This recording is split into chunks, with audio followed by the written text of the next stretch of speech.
Aloha, I fed all the street cats, gave them fresh water, and brought Goofy Cat up again. Yesterday we were talking about movies I liked when I was growing up, and another movie I really liked was Stand By Me.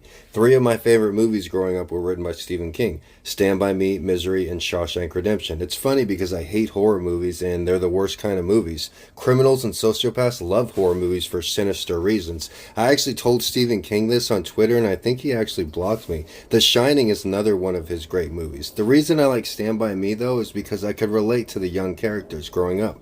Most of them came from rough backgrounds just like me and my brother did.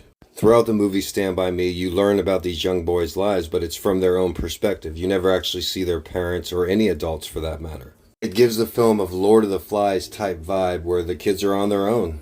It was definitely a childhood I could relate to, and I remember watching it as a kid with my twin brother, just amazed at how accurate they described our own lives. Especially since I always looked like Corey Feldman, and our father would always buy me the cheapest glasses available, which were the same exact glasses Corey Feldman wore in the movie Stand By Me. For years, until I ditched the glasses, I would get the comparison and be called Teddy Duchamp. My twin brother and I also related to the River Phoenix character as well. The kids at our school knew we came from a rough household. We would show up with bad clothes and sometimes bruises on our face. We were known as the bad kids or the poor boys who had to steal food and never had a lunch. Stand By Me is one of the most accurate movies I've ever seen of what it feels like growing up, at least for me. I know it takes place in the 1950s and me and my brother grew up in the 1980s, but the underlying themes are the same.